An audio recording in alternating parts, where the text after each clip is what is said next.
theme of the day and the week and the month is just kind of changes. Things, people moving around still. Hmm. It's good though. Within our SDP, you mean, or just the whole I'd say network? Across a lot of places that I'm working. Yeah. We see that in SFA. See that, you know, it's good. It's like this generational, you know, social thing that's happening when people sort of making career choices and shifts and Mhm, all of that. mhm. Okay, That's good. Get kind of excited about it, actually. It shakes things up a little bit.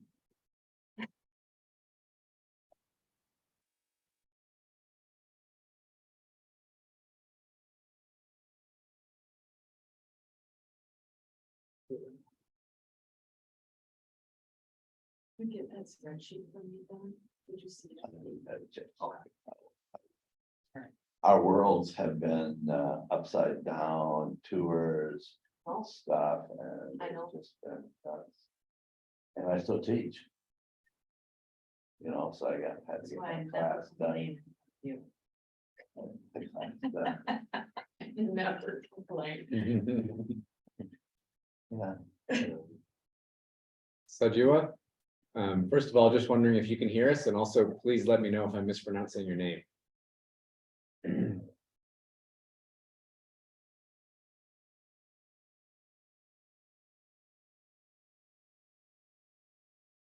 Is any audio coming through for you?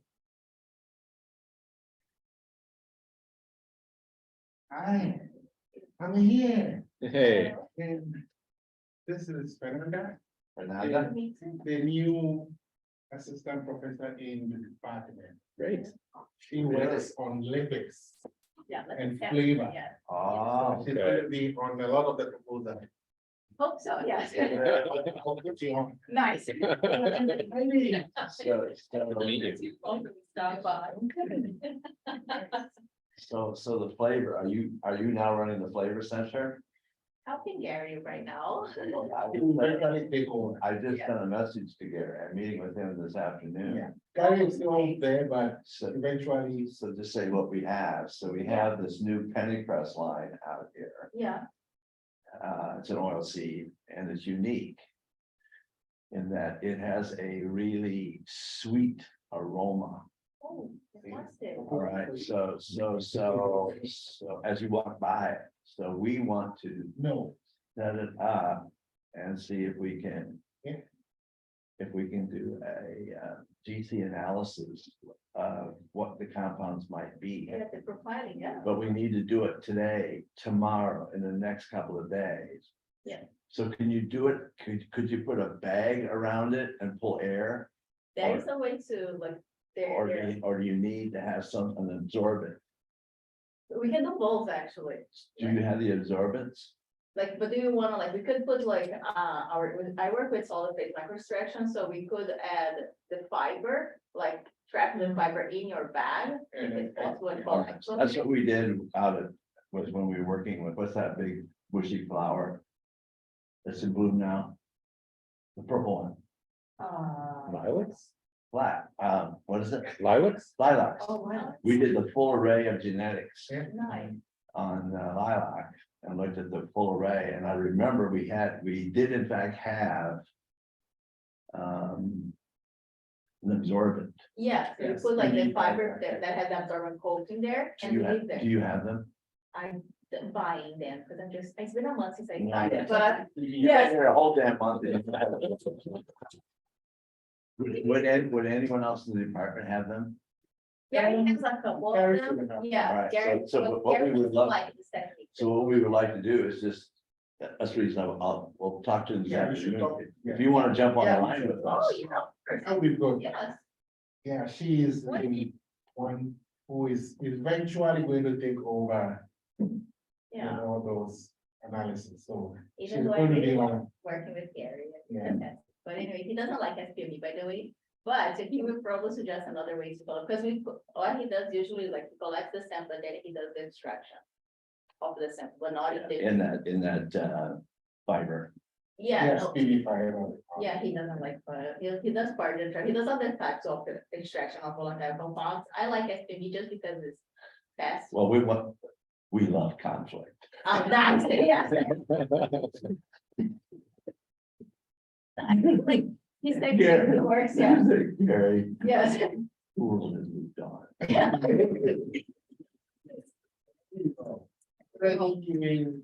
Yeah.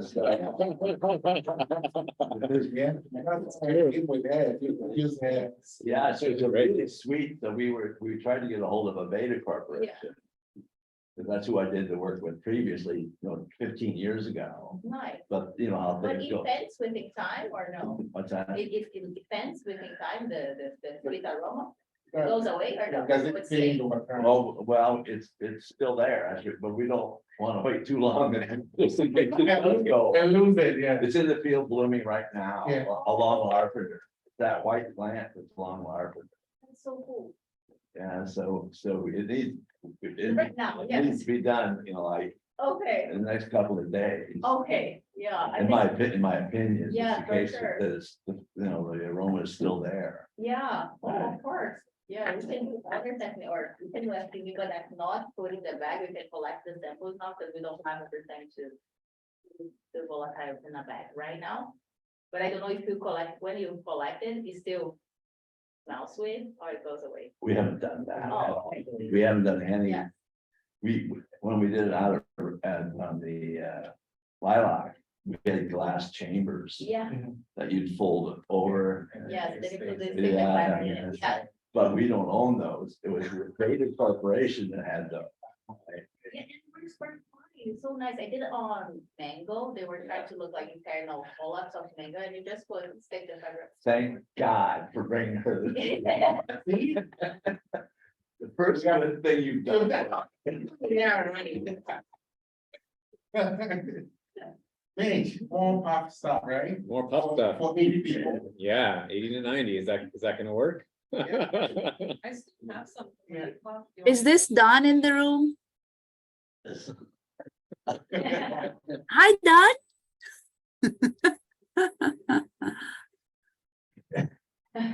Are you staying out of trouble?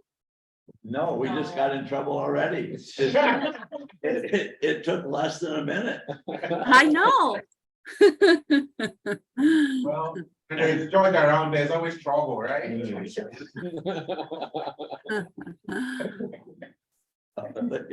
Only she will get this. This. How's your damn center going? Where have you been? You didn't come to the March event. I know, we. You got a and your couple of- suitcase and flyers. You're not.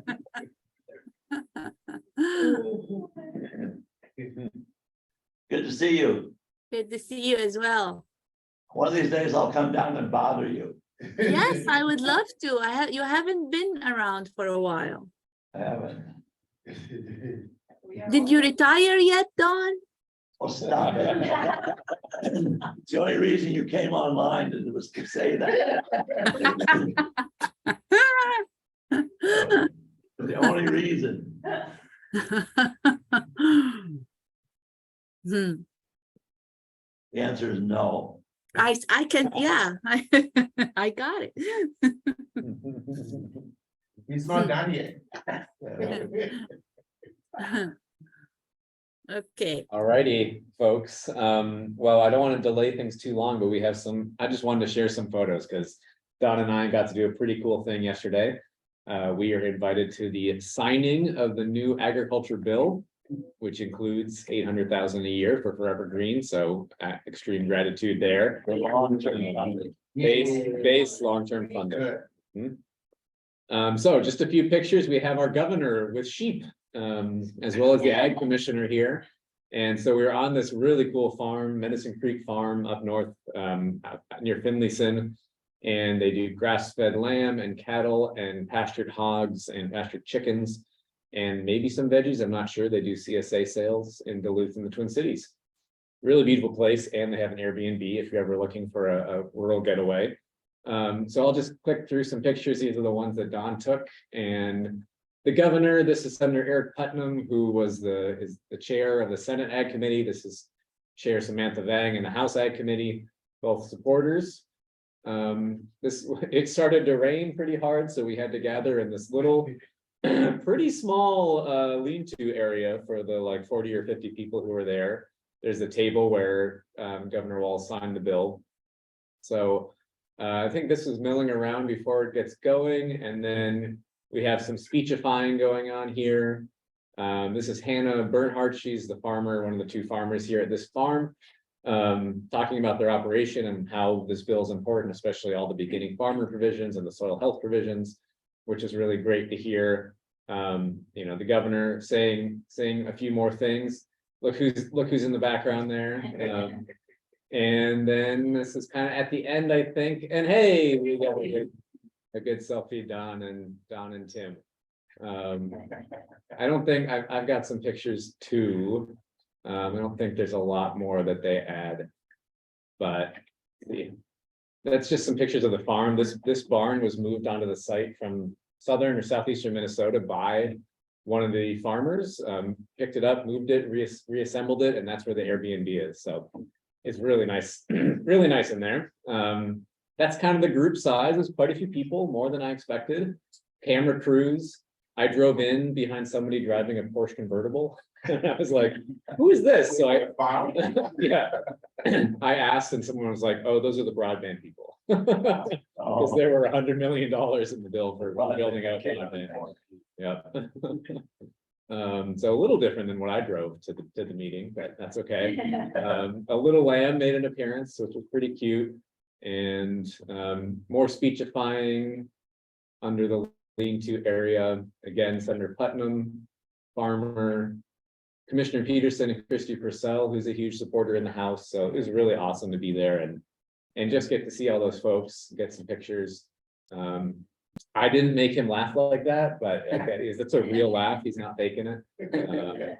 And Senator Putnam as well. So I have to just show one more thing. This is video from the event, and there's just a priceless quote from Senator Putnam. Oh, we need audio. A second. People online, is the video coming across? Yes. Oh, great. I need audio. Okay, we should have audio. This bill, those resources are there to become greener, which is also a great space for the innovation and the new technologies and farming that we got now. Our friends from Forever Greener here right now. That is amazing stuff that they are doing, and we are supporting it with this bill. If you ever get time, just take a look at Kernza. It will freak you out. Dr. Buzz. This bill. I don't know if that came through online, but pretty classic quote I got. Take a look at Kernza, it will freak you out. We should put it on our website. That's our new tagline.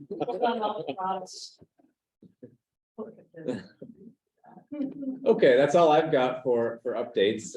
Anyone else want to share updates before we pass it off to the food science team?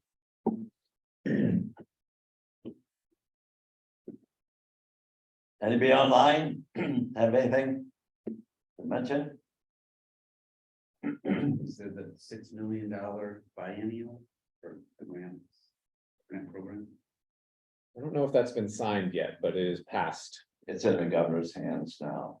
Yeah. That's the amount, 6 million. It's 6 million, but that's not reoccurring. The 1.6 is reoccurring. Yeah, so now we have two funding streams. The 6 million is just the continuation and growth of what we've had of, here's a dollar of funds for grants, basically, for the grant program. And then the 800,000 a year or 1.6 for the biennium is base funding ongoing that we'll probably use in a different way. We'll be talking to the executive committee about it next week. And what we told, the reason we needed that we told legislators is to shore up key positions that don't have stable funding. So that's the presumption of where that funding is going to go. Okay. I think we're ready to hand it off to the food science team. Who is going to start us off? Pam. Read it, yeah. Okay. Well, Yeah, hello everybody again. Actually, Saj, my PhD student, will be leading the presentation today. I'll be in the background, help answer questions at the end. Saj, please introduce yourself and a little bit about you before you dive into the update. Yeah, of course. All right. So just a little bit about me. Well, 1 second. Let me make sure I've got, there we go. A little bit about me. My name is Saajewa, but I also go by Saj. I'm a PhD student in Pam's lab, and I've taken on this camelina and pennycress work. So I'm really looking forward to sharing all of this with you guys. Let's see. Maybe a fun fact about me. I just adopted a rabbit recently, so that's been a whole ordeal, but yeah, so that's just a little bit about me. So let's go ahead and get started with this update on the evaluation of camelina and pennycress as novel sources for plant protein. Before we get started, I just want to go through a little bit of an agenda. We're going to first do a review of some previous pennycress research that Pam had done with one of her students and some previous camelina research, as well as some flavor research that was done by Dr. Gary's lab. Then we'll move into the current research in the work that's being done with pennycress and camelina, and that's my work, so the exciting stuff. I want to start today with a little bit of a reminder of the function of protein in food application. So aside from their nutritional significance, proteins also contribute to the functionality attributes in our food.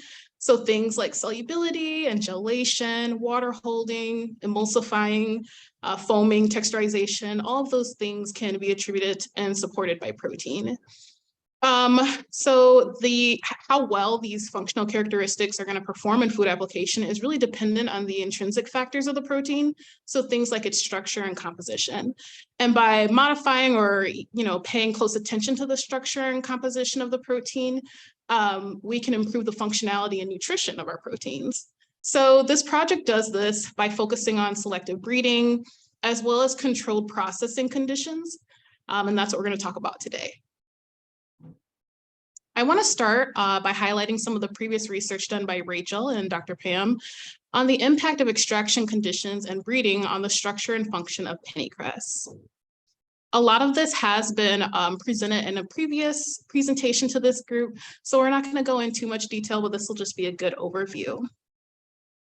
For this project, Rachel had 3 objectives. So the first one was to optimize protein extraction conditions, maximizing yield and purity, and then also characterize that protein through structural, functional, and nutritional properties.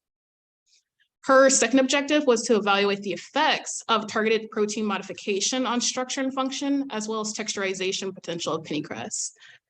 And then finally, she did investigate the morphology and textural characteristics of unmodified and modified pennycress protein. And then they texturized that under high moisture extrusion conditions. But for the purpose of today's presentation, we are going to mainly just focus on objective 1 because that's mostly what connects to a lot of my work in the future. Objective 1 can be further broken down into 3 activities. So we had the optimization of protein extraction conditions, and then she also explored the scale-up potential for protein extraction in the pilot plant. That was done to determine commercial feasibility. And then finally, she did extraction of protein from different cultivars of pennycress, and that was to determine differences and changes in the structure and functionality. So before you can do any extraction, you have to do some sample preparation. And I'm all too familiar with this process. So this process includes seed cleaning, defatting, and milling. We'll first take our pennycress and cold press it, and that's going to physically expel the oil from the seed. Then it's ground, defatted with hexane, milled to a 60 mesh, and then defatted with hexane again. And that's how we get to our final defatted pennycress meal, which is about 3% fat. So after that sample preparation, Rachel then worked on optimizing the alkaline extraction method. For this process, they did include a degumming step.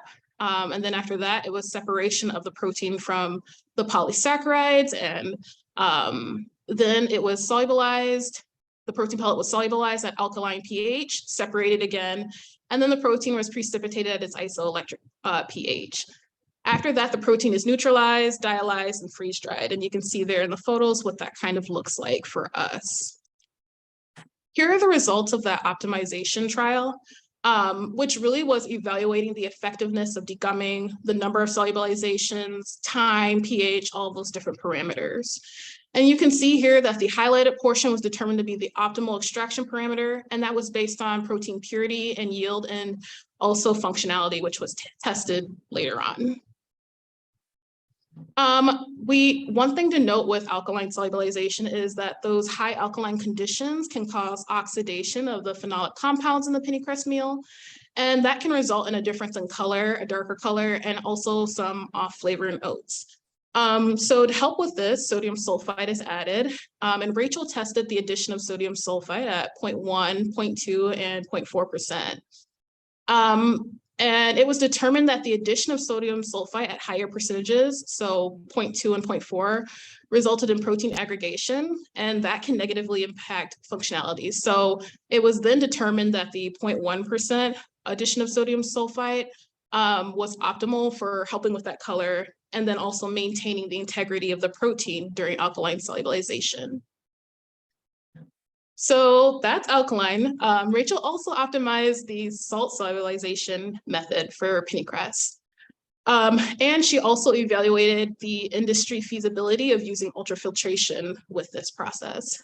So like the pH extraction, the protein is degummed, it's separated from its polysaccharides, solubilized in NaCl in a heated water bath, and then separated again.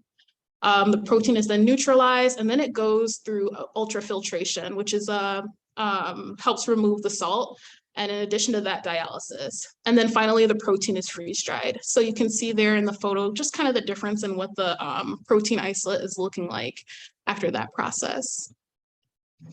So here are the results for the optimization trials, which she did. And we can see here that she evaluated the effectiveness of different salt concentrations, the number of solubilizations and pH, and also whether or not the protein underwent dialysis or not, along with the ultrafiltration.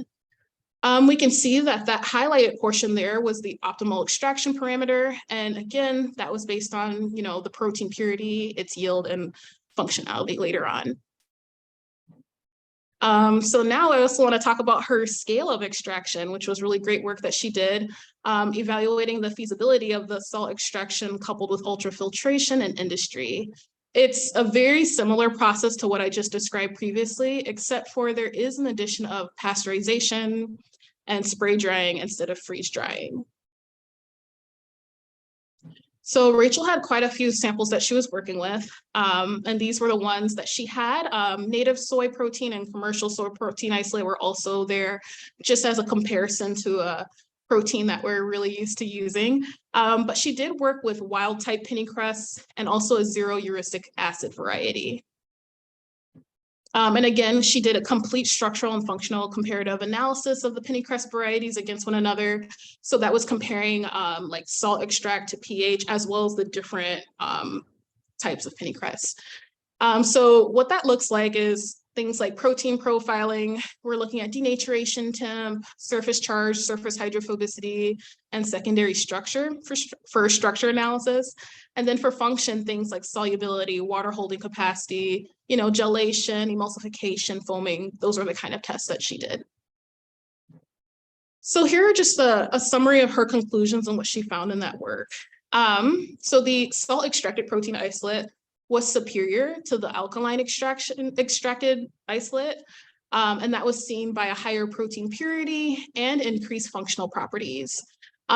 They're thinking that that was probably due to less denaturation and aggregation of the protein during processing between those two methods. They also discovered that scaling up with the salt extraction definitely has promise for commercialization, and the protein was comparable to the bench scale that she had worked on. We also discovered that the zero uracil acid cultivar did not have any major structural or functional differences from the wild type pennycress. So that's really good news for breeders who are developing pennycress with improved nutritional quality. Rachel's research was also the first to provide an in vitro and in vivo comparison of pennycress protein nutritional quality.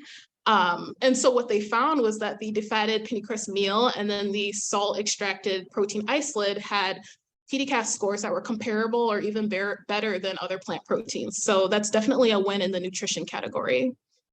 And then finally, we saw that, this research proved that pennycress protein has the potential to be incorporated into foods and systems. And it can replace current market leading plant proteins like soy, especially in acidic beverages or emulsions. So there's definitely some good news there. Now we're going to take a look at some of the work that Vaidehi and Dr. Pam did on the optimization of camelina protein extraction and the screening of the different protein profiles for camelina. So for Vaidehi's work, there were two objectives.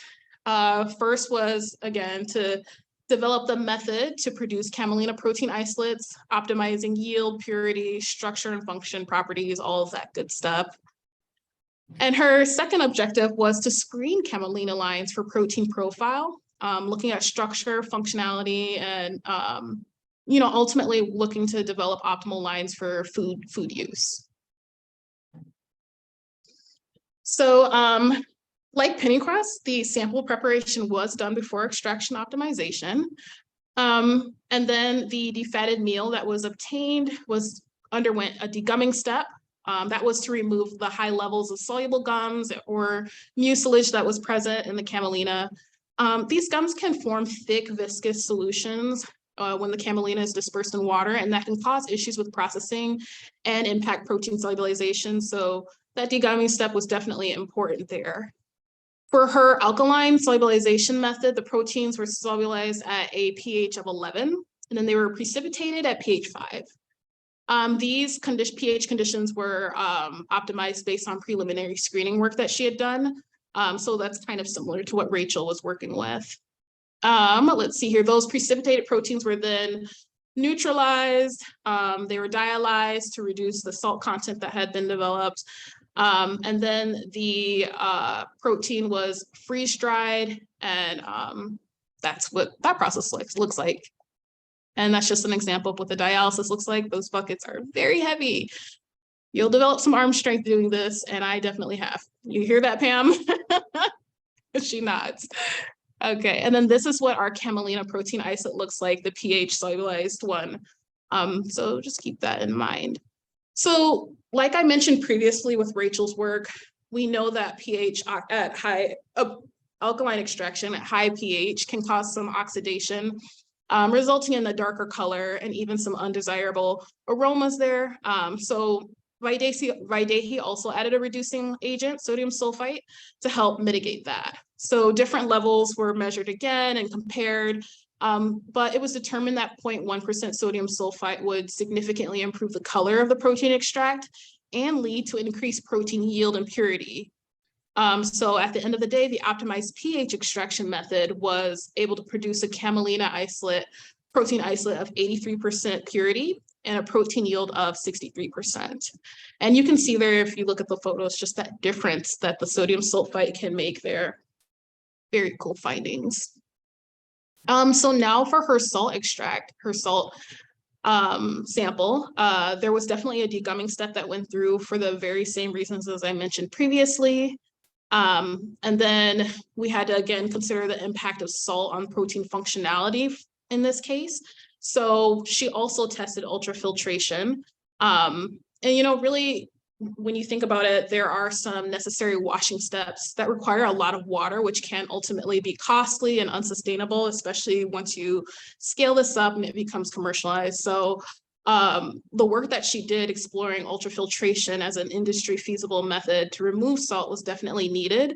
And so after that ultrafiltration point, these samples were dialyzed, freeze-dried, and then we had our protein isolates. And here's a little bit of what the benchtop ultrafiltration looks like, as well as her dialysis tubing right next to it. And then you can see the salt extract protein isolate right there in the photo. Oops, definitely a lighter color compared to the pH extract as well. So the optimized salt extraction method produced isolates with a purity of 83% and a protein yield of about 55%. So another huge part of Vaidehi's work was objective 2, where she was screening different varieties of camelina. So she started with 40 camelina lines, and then used SDS page to kind of screen these different lines and evaluate their differences for a protein profile. And from that work, they were able to select 4 different lines of camelina for further investigation.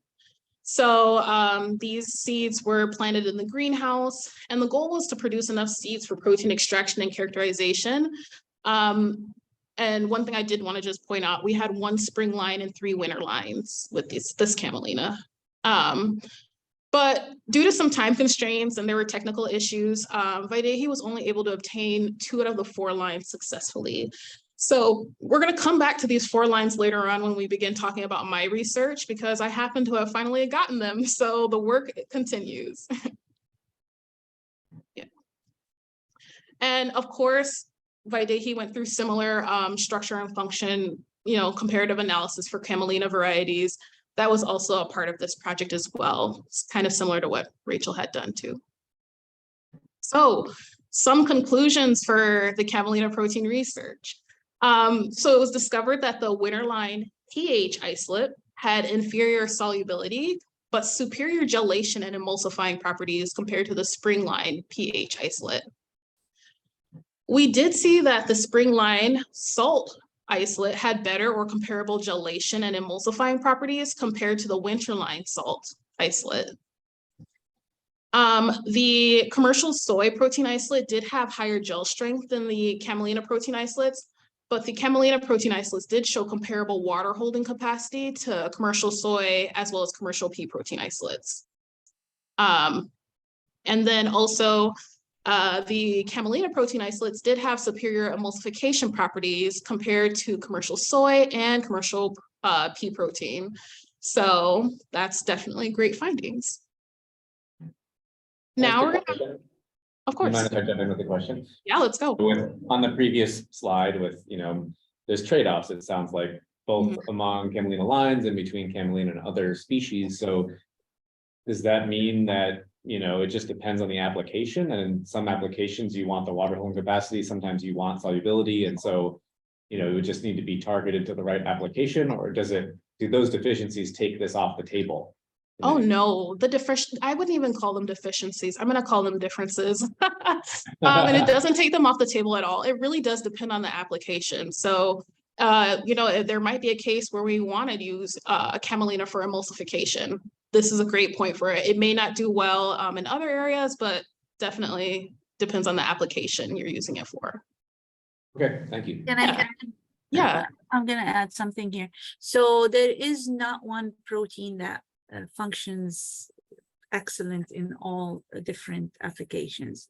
So what we're trying to discover here with these novel proteins is where are the strengths and where is the room for improvement. And so we are currently, like Saajewa is going to go over and screen to see if there are varietal differences. If there are varietal differences, can we enhance some of these traits through breeding?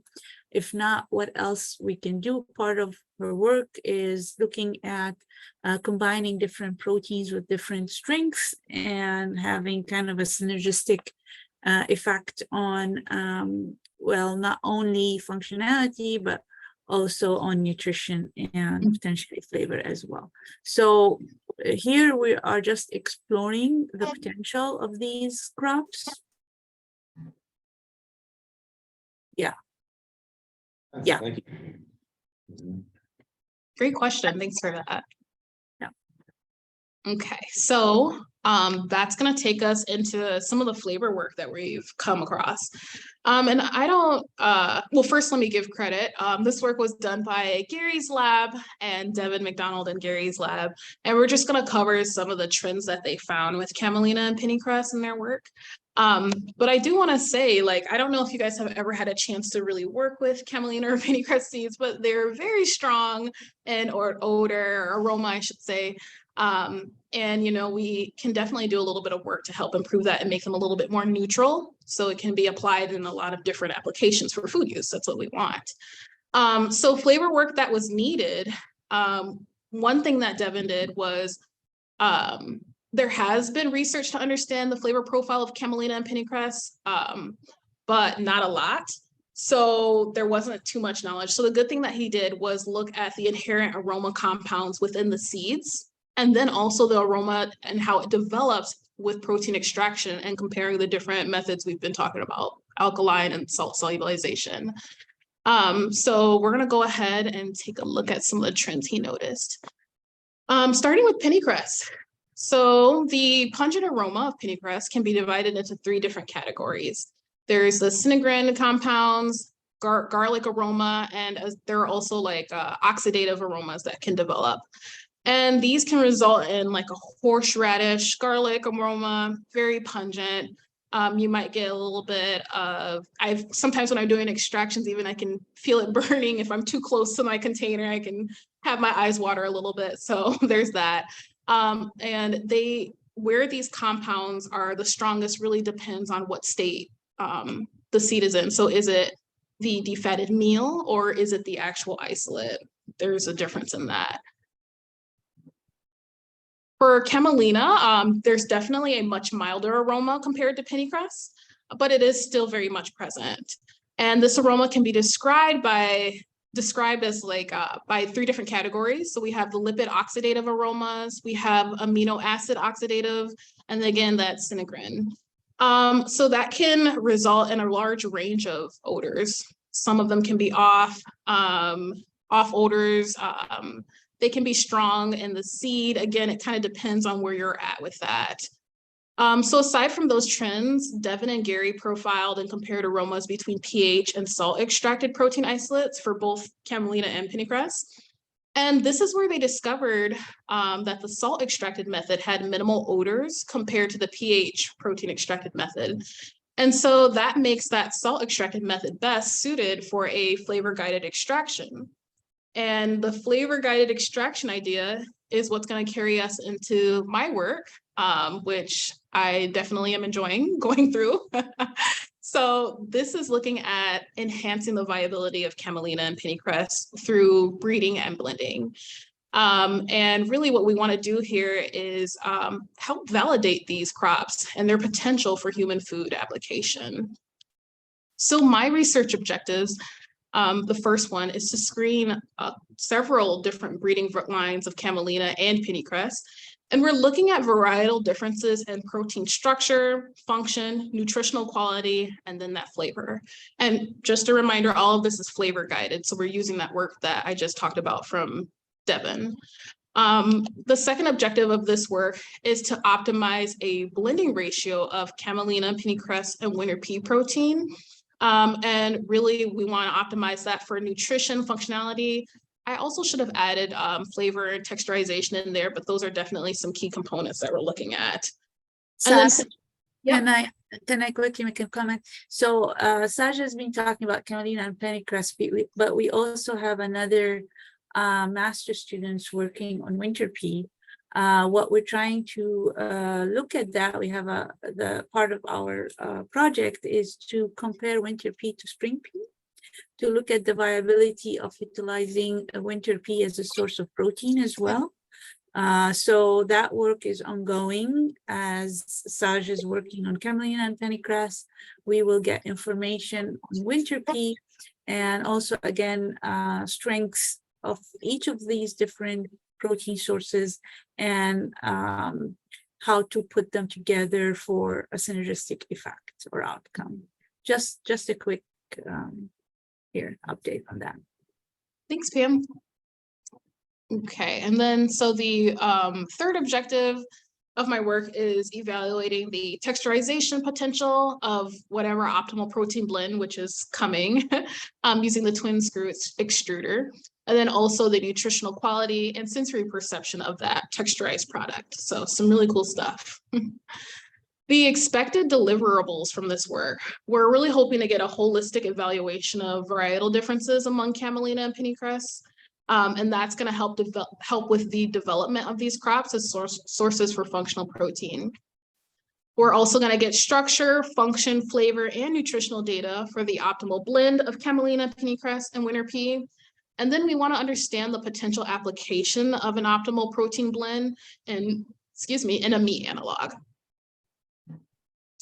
So I want to just have, this is really large, but this is just our experimental design, our plan for now, and show you guys where I'm at the moment. So right now I'm right at the protein extraction, still objective 1 of protein screening. I'm extracting our protein from the different cultivars. And then after that, we'll be able to move forward with structure, function, nutrition analysis, as well as flavor analysis too. Objective 2, just a closer look, is more of that blend optimization.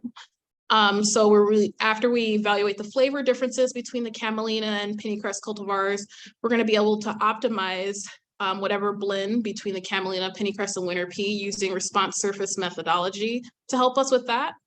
And then that'll lead us into objective 3, where we're looking at the protein blend evaluation. So texturizing it, like I said, looking at that texture profile using a texture analyzer, and then doing a descriptive sensory analysis of the extruded protein blend with the sensory panelists, trained sensory panelists. So I have, as part of my work with screening, I have a couple different cultivars of camelina and pennycress. One thing to note, all of my camelina varieties are winter, all grown in St. Paul. So thanks to all of those folks who have helped me get that sample. And I did want to bring our attention back to the work that Vaidehi had done. I don't know if you remember, but she attempted to grow a few different cultivars of camelina before. So she was attempting the M5 one, as well as Ascension 413 and Ascension 259. Vaidehi also worked with Joelle as well. So I'm kind of continuing that screening work that she did and getting it completed now that we were actually able to get a successful seed product. And then for our pennycress varieties currently under investigation, I have 5 of these ones. All of them are winter, all grown in St. Paul. Thank you again. We have a couple of high protein ones out there, so looking forward to seeing the differences between those. But these are what the different pennycress cultivars that I'm working with look like. So in total, we've got 5 camelina, 5 pennycress that I'm screening. So I've been working through objective 1. I'm not going to spend too much time going through the sample preparation because we did discuss this with previous work, but basically I am using the methodology that was optimized by Vaidehi in this case. So we started with seed cleaning, hydraulic press here in the lab, benchtop. Everything's benchtop for me right now. We also were able to grind the pressed seeds, defat with hexane. And in the end, we resulted in a camelina meal that was less than 3% fat, which is great for protein extraction. The sample prep for pennycress is very similar. However, we had the adventure of going to AURI to help get our seeds pressed, cold pressed. So that was a really fun adventure. I'm really grateful to the people out there who helped me get that done. So this is what it looks like when it was being cold pressed. I had just a little bit of sample, so it's not that dramatic looking, but very cool work that they're doing. And this is when they were grinding the seeds for me too, right here. After that, defatting with hexing again, milling, defatting, and then I ended up with defatted pennycress meal with less than 3% fat. So the extractions that I'm doing right now are using the optimized methods from Rachel and Vaidehi that we walk through. And I want to mention, as we mentioned previously, we did choose to move forward with salt extraction for my work. Just a reminder, it is flavor guided. And so one thing was that high alkaline condition with the alkaline extraction can cause those phenolic compounds to oxidize, get a little bit of aggregation as well. So we get a decrease in protein functionality and undesirable color and aroma, as well as flavor. And then also, as we determined from Gary's lab, the salt extract resulted in more mild aromas. So that was definitely a plus. And that's kind of why we're moving forward with that approach. The method is very similar to what I've already described previously, so I am not going to go in detail with that, but we are coupling it with ultrafiltration. I also wanted to just show you what my benchtop ultrafiltration looks like. Same thing as before. So after extraction, they're ultrafiltered, dialyzed, freeze-dried, and then we quantify it using the Dumas method with our LICO. Oh, cool animation I didn't know I had there. So part of the current work that I'm doing right now was mass balance extractions. The purpose of these extractions is really to first determine that initial protein purity and yield with an extraction. So that's what I've been working on. Very time consuming, but we're pushing through. Currently for pennycress, this is the data that I have. So for our high oleic reduced shatter, we're looking at 88.3% purity with a yield of 44. The low glucosinolate, 90.6% purity, extraction yield of 43.8. Yeah, purities and extraction yields are kind of close if you can look at that and see. But some good stuff coming out so far. I also have begun doing the same mass balance extractions for camelina as well. So far, we have one completed. So we're for the Ascension 259, which was one of the ones that Vaidehi had attempted to get, but wasn't able to get. We have a protein purity of 85.7% and a yield of 52.5%. So good stuff. I can mention really quick on this one too. There was kind of a question that it was actually Camelina sativa the species. But I recently whole genome sequence analysis and found that it does actually appear to be Camelina sativa. So that's a win. Oh, great. Yeah, it does seem to be the right species. So, Great. yeah. Thank All right. goodness, thank goodness for that, huh? I know. I was like, I don't want to get back. Throw that hard work out the window. Thank you for that update. So now let's talk about my next steps in my work. And I want to just bring us back to that experimental design. So my next steps look like completing my scale-up extractions for each camelina and pennycress cultivar. This is going to be some time-consuming work, but we're going to get through it, and we're working hard in our lab. And then after that, we're going to work on that structure, function, and nutritional analysis. And that will complete objective 1 for this project. So we're just moving on along in that sense. And I did want to just share a little bit on some of the analytical methods that we are using in our lab for structure and functional evaluation. But I kind of talked about these a little bit with the previous research. So I did want to point out the flavor using the purge and trap dynamic headspace method for flavor sample extraction, and then for analysis GC-OMS, so gas chromatography, olfactory mass spectrometry. For, let's see here, which one? Oh, I didn't mention nutrition with the previous, so I will bring that up. We are going to be using amino acid analysis to help us get nutritional evaluation for this, along with true protein digestibility, which will help us get a protein digestibility corrected amino acid score, so PDCAS score for our protein samples. And then, you know, the texturization I did mention briefly, twin screw extruder, and then evaluation using the texture analyzer. And then finally, for that sensory work, we'll be using the U of M Sensory Center and their trained panelists to help us get that descriptive analysis. So that's a little bit of what that looks like. And after that, that's all I have for you today. I do want to just say thank you to all of you for showing up and listening in. Thank you for funding from FGI. I also wanted to acknowledge Dr. Matthew Oat. Hopefully I'm saying your last name correct. And Dr. It's close enough. Oh, it's yeah. Thank you so That's much. Okay. Dr. Ratan Chopra for supplying the camelina and pennycress for my research and answering any questions I have. Really appreciate you guys. I also want to thank AURI for screw pressing and coarse grinding the pennycress seeds, and also for any support that they've offered with the project. So with that, I'm done. Matthew, does she have all the appropriate lines now out of your program? I just planted a bunch more of another one that Vaidehi kind of flagged. So it's in the field right now. I planted pretty much all of it that I had. So whatever I get for yield, I'll give it to you, Saj. What's unique, what's the uniqueness of it? It just had a unique profile. It like had a band on the gel that was different than the bands of other spring Kind lamp. of a band. I don't know. How many have you planted?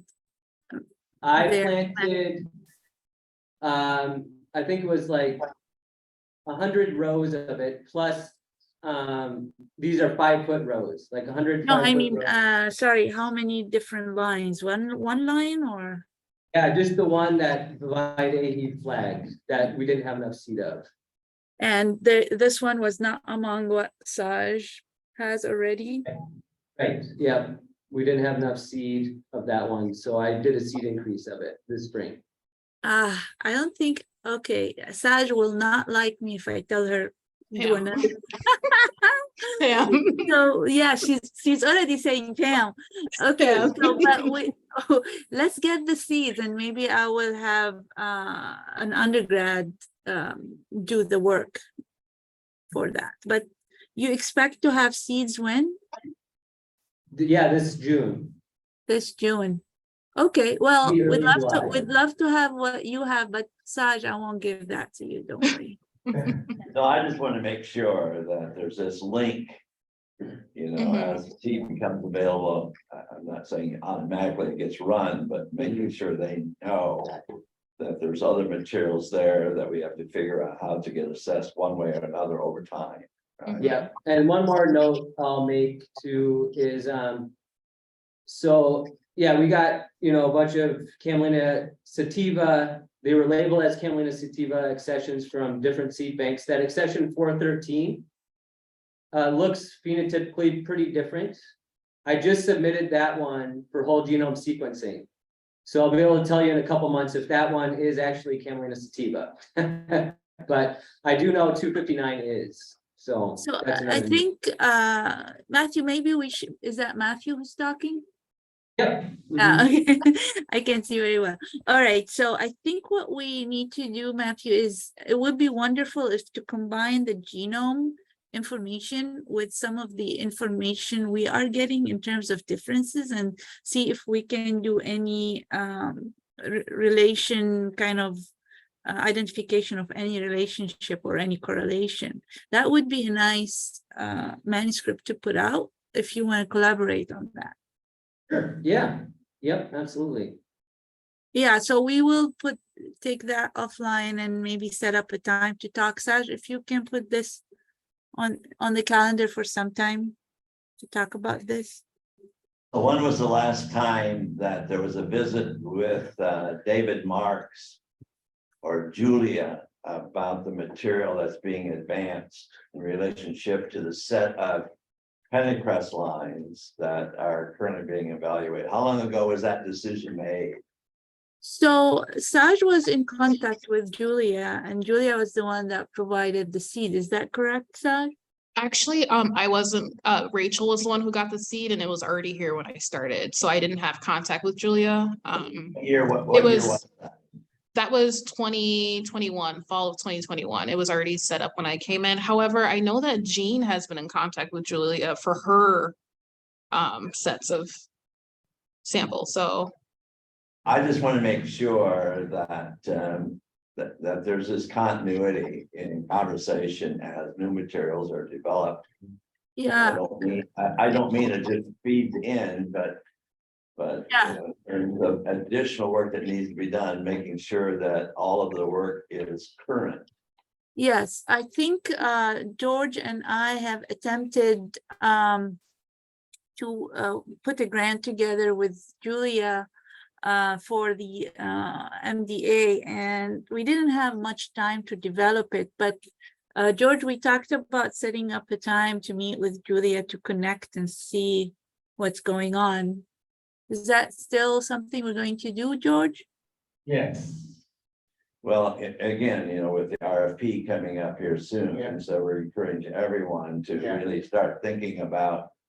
What's in place now, but okay, what comes next to continue? Yeah, And when taking is the RFP? Well, as soon as Mitch gets it written, I don't know how. Soon. What? We're No, we're just- hoping Yeah, hoping that it'll be close to July 1, but it'll probably be a little after that. okay, just for us to start planning. Yeah, we can sometime in June, before the end of June, George, if you want to take the lead to put us in touch with Julia and get a meeting going. Yeah, I'll do that. Yeah, that'll be great. Okay, there is a question from Lolly in the chat. Oh. So this question is, what is the grass status of camelina and pennycress meal? Believe camelina meal is grass feed, but I don't know about human food. You know, I don't know either. Anybody with any update on that? Anybody working on this? There's Tim answered that cover cress is meal is also grass for feed. Anybody knows, Mitch, do you know if any activity is happening with the grass situation? The pennycress, Pennycress or even camelina, I don't know. No, that was something that was on hold. This is Connie, is formerly with the Forever Greens.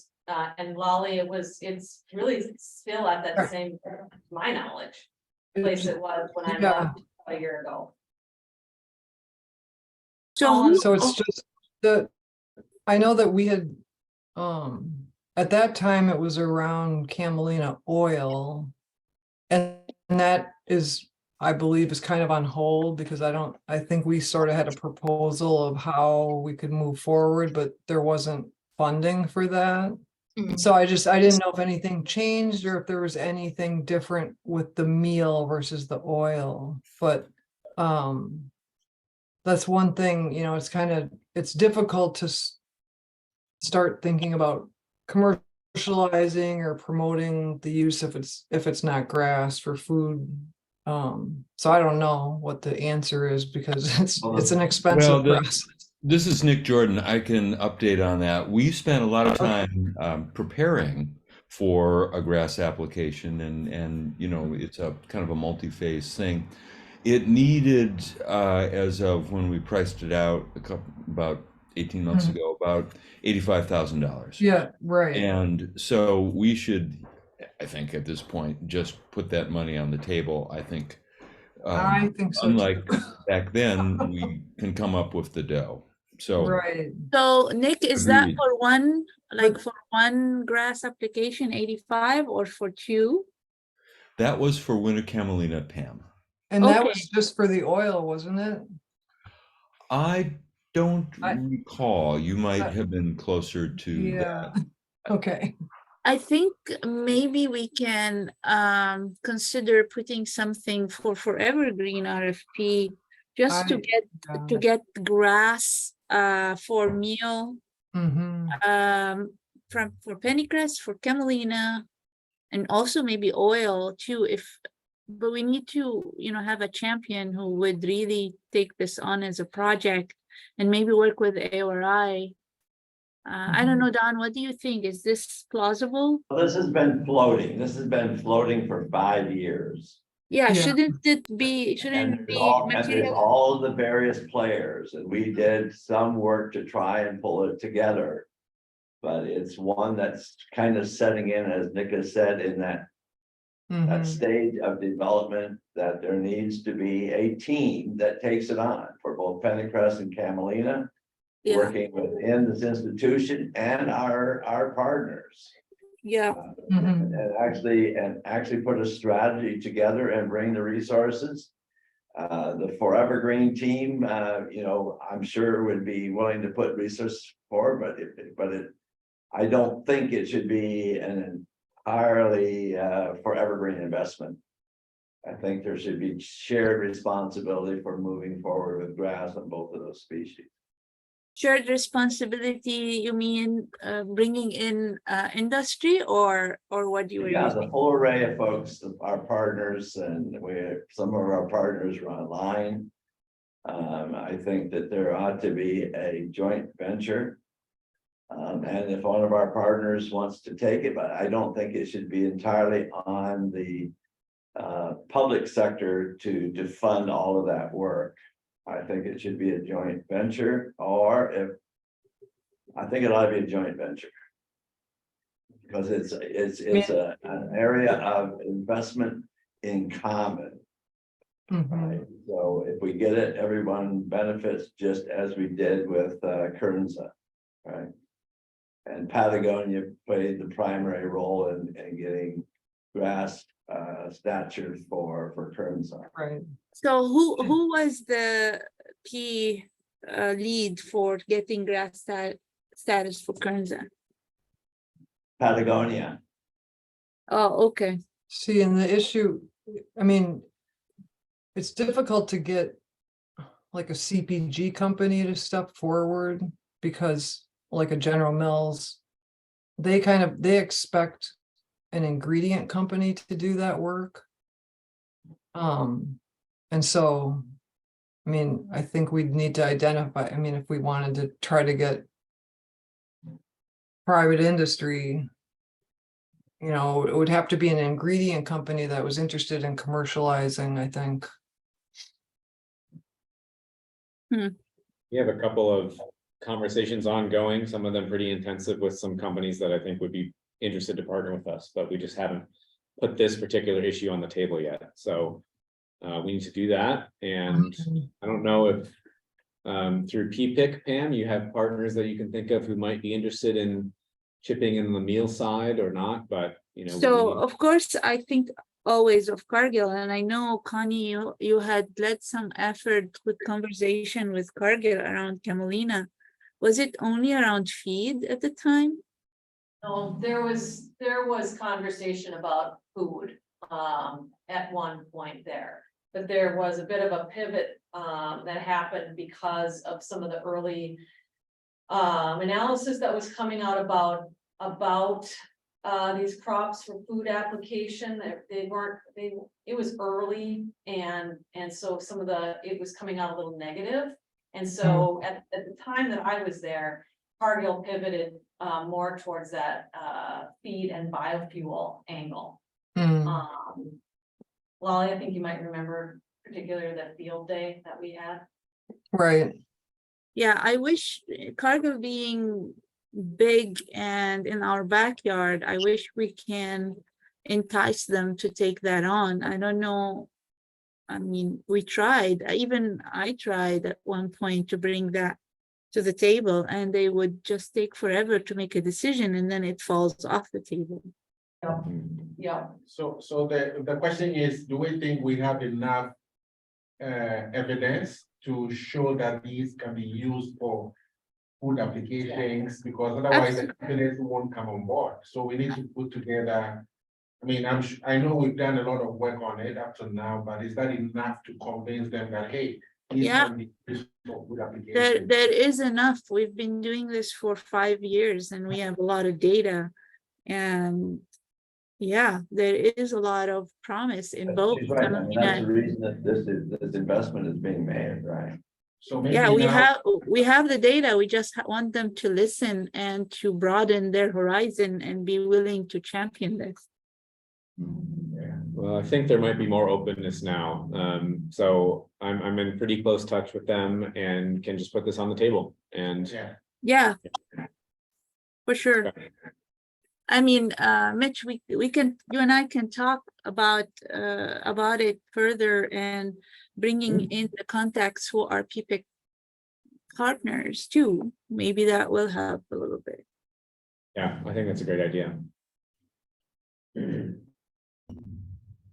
I just want to clarify one thing, because you can go online and buy camelina oil that's marketed for human food. So in the United States. So does that mean that it has grass for the oil? Yeah, that's that's where I'm confused, because when we looked into it, we found a grass application from a particular company. I think it was called Camstar, and I don't even know if they're in business anymore, but that we had determined they had such a specific fatty acid profile, I think, that it didn't Oh, yeah, that's the problem. That was the problem. yeah, and so I don't know, the one that's being marketed now, I really don't know. It's a company in I want to say it's in Montana or something. I think it's spring camelina oil. I think that's the thing. Maybe, so it's just the whole thing is kind of confusing. I remember we had a big roundtable discussion of this one Right. grass application. Yes. And we found a lot of potential loopholes and That's why, misguided information. right, that's why we did put together a plan to just move forward with our own, in quotes, application. That's where we did some research, we talked to some consultants, and that's where we got the pricing and everything, and that was for camelina oil that I recall. But I just, yeah, I don't know how the new one differs, if they got grass status, and how that impacts the whole overall market. I mean, if it's going to be specific to every different varietal, that's challenging. Well, it appears to me that we need to reassemble a 4 or 5 member team and really work to lay it out. So Yeah, again, it's been some period of time and we've advanced, we have more information, we have more partners, right. potential partners. So I think we ought to get a team together that have the interest and continue to develop that strategy. I can help organize that, but I won't be able to do anything for like 2 weeks. And I've got your You're kinda clear background, I've about got it. all that in my files if you Okay. haven't gotten it, so. I don't have it. That would be great. Yep, emails. George has his hand in the air for leadership. I can just see it. Is that a way to say I should be part of this team? It's like, oh, George, put your hand down.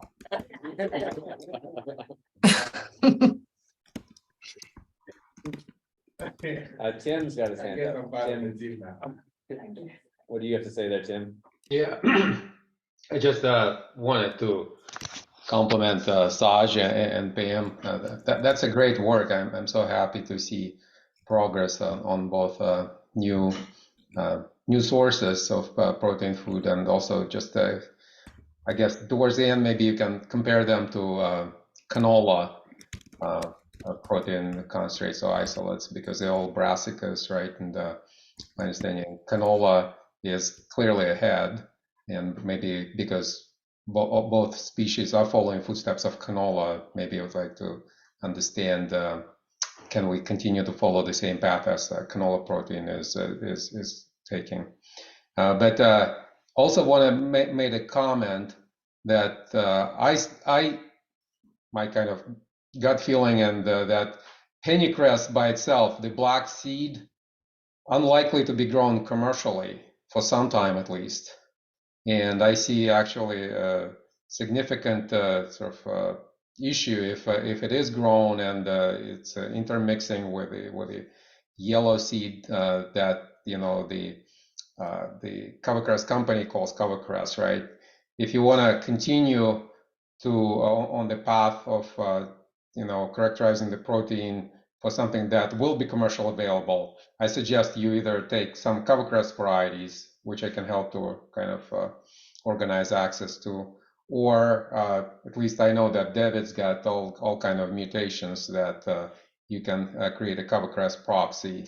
So I suggest that additional characterization is done on the varieties that have higher commercial potential than just black-seeded pennycress. So camelina, I understand, will be commercialized as is, but I just see the future for covercress as a crop, and I see very uncertain future for pennycress, black-seeded pennycress. And if I'm wrong, I'd like to kind of hear why the arguments why pennycress, black-seeded pennycress can be grown commercially and how that can be done. Black seeded shouldn't even be in the studies anymore, in my opinion. That's the reason I brought it up, to make sure that the material that's being evaluated in these studies is in fact going to be the base germplasm that will be moved into commercialization, and it will be the yellow seeded. Yeah, so the problem with that, Don, is when we talked to Julia and we wanted to get seeds to look at, she said she doesn't have enough seeds for us to characterize. And we were stuck with the varieties, the black seed varieties, because these were the varieties that had sufficient amount for us to work with. I mean, we cannot work with 50 grams of seeds. I understand. So, That's my but point if that I Tim, made.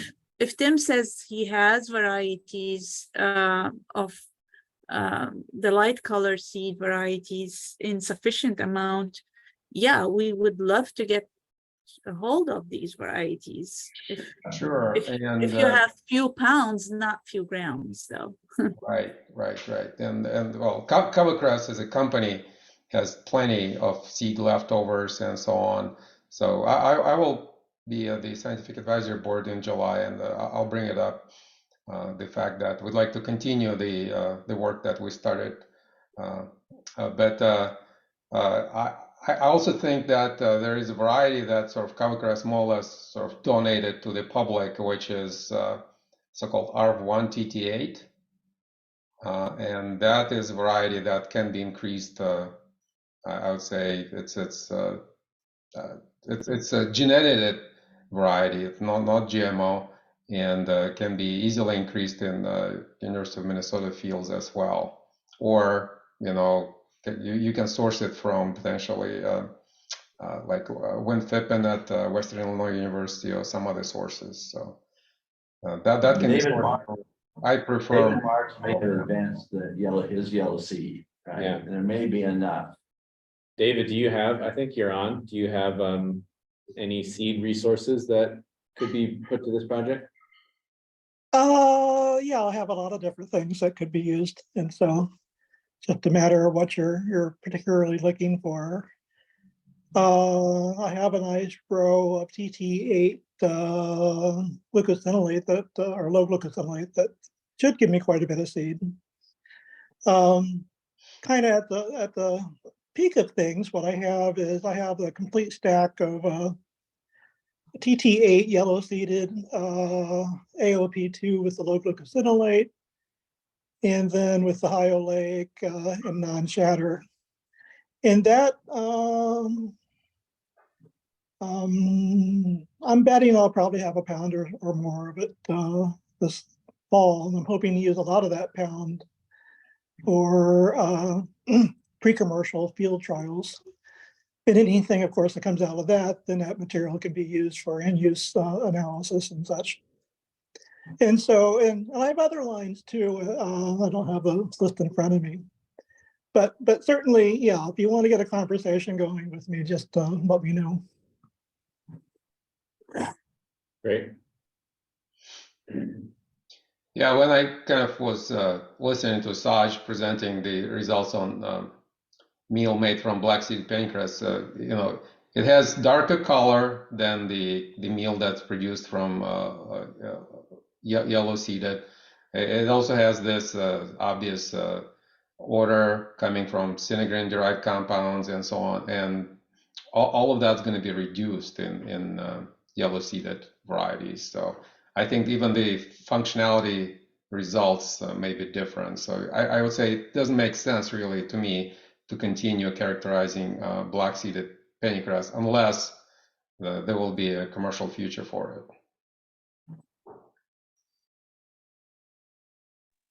Yeah, I mean, we all know that the black seeded stuff, the downside of it is that it makes a prolonged seed bank. So any field that you put black seeded into, Yep. you'll never be able to use it for any of the more advanced varieties.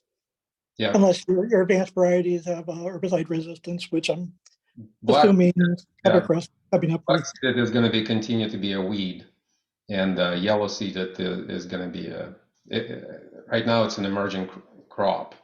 So I think it would make sense.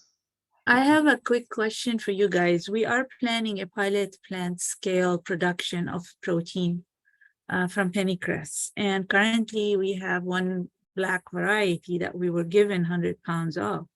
I mean, I would love to get, before we go into plant trials, and it's so expensive and time consuming to do that, I'd rather work with what you're saying would be better commercialized. Would anybody have 50 to 100 pounds of light coat seed that we can get our hands on now within the next week or two. Only Covercress would have it at that volume. Oh, yeah, I think the only source probably of that would be Covercress. I don't know whether they have it now within a week or two. They're approaching their harvest, right, which is end of May. So which could be a week or two. It's not going to be clean or even dry seed in this time frame. Well, we can, I mean, we can wait 3 weeks if that's the situation, because we are planning to send off the samples for defatting at a different facility, and then we're going to bring the defatted flour here to extract the protein. And if we can get our hands on 50 to 100 pounds within the next couple of weeks, I'd rather work with that than the black seed that we have. Yeah. Oh, Pam, I have a question for you, Pam. When you talk about meal, you know, and you know better than me, there's meal and there's press cake. And so with the meal, are you talking about hexane extracted pennycress? So when I say meal, yes, I mean the completely defatted after pressing. But what we're trying to do, we're doing a defatting of the seeds using the supercritical CO2 extraction with our PPEC partner. So instead of having them being hexane treated, they will be defatted with accelerated, well, with the supercritical. So no hexane, but defatted to less than 3% fat. So that's So is that sufficient that uric acid doesn't matter? Well, no, it does matter. I don't know what the limit of uric acid in the meal should be, the minimum amount. I'd rather not have uric acid. I would rather work with a variety that is low or zero uric acid, because this is going to go into sensory trial. Yeah. Well, here's the thing that's going on right now in the world, and that is, and Covercress, of course, will be helping to lead the way. And that is, they're moving toward, as opposed to biodiesel, to something called renewable diesel. And with renewable diesel, the presence of uric acid doesn't really matter. What it does matter if you're in a biodiesel mode, but with renewable diesel, what they're doing is they're breaking down the fatty acids, the oil, in a way that it can be treated in the same as traditional fossil fuel or fossil materials coming out of the ground. Now, the key for that, and the reason why I bring it up, is that the gene that takes care of knocking out uric acid is Fe1. And so when you knock that gene out, you not only knock out uric acid, you also suffer a penalty of about 3% on the oil side. And So the yield of the oil will be lower, you mean? Exactly that. And so I would imagine for the folks that are thinking about bio or renewable diesel are going to want as much oil as possible. And so if you can get away with a meal that's coming from a plant that does have high uric acid, I think that would be a big plus. Wouldn't you agree? David, I can comment on that a little bit based on what I knew, which is information just a few months ago, last time I talked to Covercress folks. I don't think, although everything that you said is absolutely correct, I don't think that is in the path that Covercress will be taking. And the main driver for that is the marketability of the meal. So I think it would be really a challenge, really, to deregulate the meal that has wild type erucic acid, or, you know, rather meal made from the seed that has wild type erucic acid. Everyone wants to be as close to canola as possible. And just, you know, that would be another hurdle that would be unnecessary, I think. So Tim, the sample, the seed that you have are low uric or zero uric acid?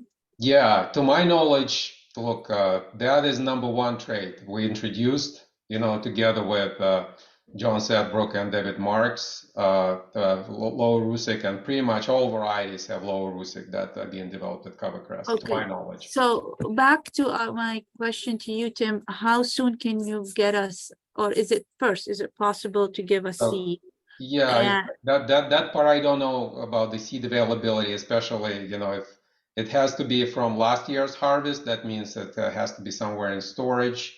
I don't know. And what I heard is 50 to 100 pounds that you'd like to have. Is that? yeah, at least 50 pounds.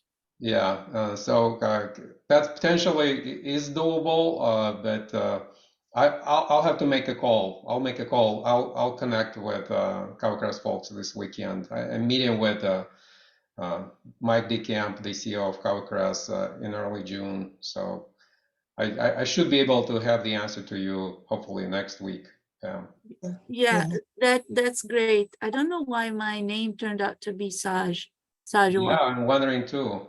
What happened? Is Saj still online? I don't I'm know. here. I noticed that when you logged in, but No, you're both Why look. did I log in as Saj? I don't understand. Okay, anyway, Saj, can you connect with Tim? Um, do you have, can you put Tim your email in the chat? Yeah. So Yeah. Saj can connect with you next week after you have connected with the CoverCress folks.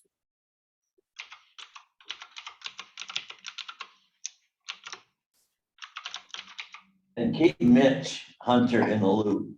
Yeah, you can see Keep me. Mitch Hunter in the loop. gotcha.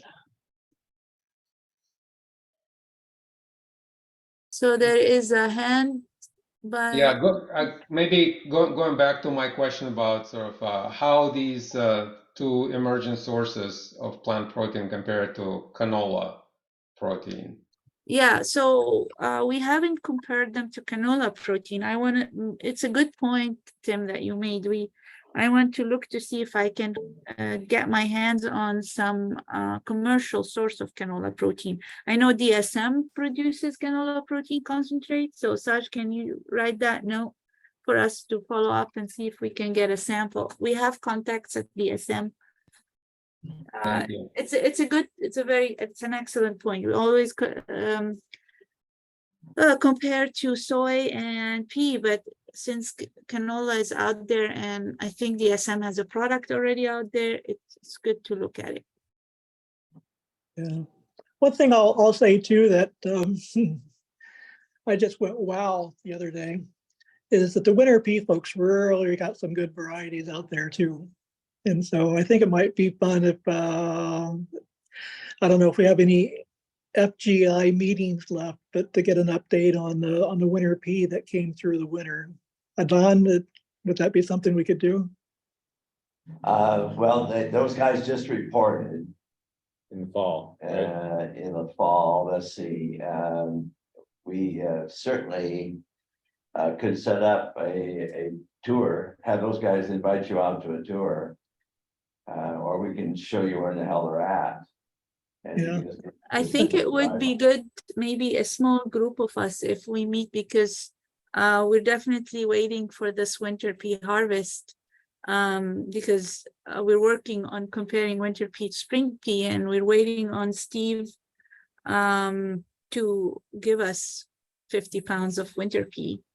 So it would be good. Yeah, I think it would be great. I can help set that up, Yeah. we do tours all the time, and David is right. The winter peas look gorgeous. They're just high ready. Yeah, that's what I heard, that they're looking good and promising for a potentially 50-pound seed, and that's what we're hoping for. Yeah, the spring peas, are up maybe three inches. Yeah, so Anthony has his hand up for a while. Hi, thank you. Is my audio okay? Yes. Yeah, so we haven't had a chance to talk too much, but I do pennycress trait discovery. And if you have time sometime in the upcoming weeks, I'd like to sort of talk about what your priorities are for, what I could be looking for that down the line would make your end product higher quality. Like, obviously reducing glucosinolase is the big one, obviously, but like if we were to reduce lignin, would that improve the ability to break up the seed, that kind of thing? Absolutely, would love to. So let's connect. Yeah, we have a very useful resource right now with a large number of mutants that I could start looking through. Once we get sort of an idea of what would be sort of the priorities. So I think it would be very Yeah. productive. Yeah, let's organize. Shoot me an email, Anthony, and then I will include Fernanda and George as well into the conversation as we try to think about what we want to propose for the next RFP. All right, sounds good. I'll send that. And excellent talk today, by the way. It is very, very interesting, and the discussion as well. Yeah, absolutely. Thank you. Thank you. So Saj, you did the hard job. Yeah, great job, Saj. Very, very well spoken. Very good. Thank you, everyone. All right, well, good. Good meeting. One question here. It was towards the end of the slides about yield and the yield and purity slides. And I was wondering how comparable those numbers are to like other protein crops. So the question is how the yield compared to other protein crops? Yeah, the yield and Yeah, purity. so we have found that pennycress, especially this tiny little black seed, is so hard to get the protein out after we get the fat out and we defat with hexane. We still have a mess of fiber and entanglement of protein. So that 42% yield is actually good compared to what we started out with about 30% yield with was all what we were getting, but we improved the method to get 42%. But there are still ways that we can enhance the yield by using enzyme-assisted extraction as well to enhance the protein and reduce the entanglement. And there are other ways as well to enhance the solubility of the protein. But if we look at camelina, it's much easier to get the protein out. We have about 50 to 55% of the protein out. It's easier. But if you want to compare to pea, we can get up to 68% yield from pea protein. I think winter pea is similar to spring pea in terms of yield. So definitely the oil seeds are a little bit harder. Even soy, you cannot reach 60 to 70% yield from soybeans also. So it is definitely on the low end. That's why I'm so interested in looking at the light color seed coat. Potentially it will be easier to get those proteins out. Does that answer your question? Yeah, I'm just glad that we're getting that straightened out. That was my original comment to make sure that the right material was being moved into the food science team. And Tim's absolutely right. Don't waste time. Yes. Even if we have to delay it a little bit, delay it, because it will not be the black seed is going into any damn market ever.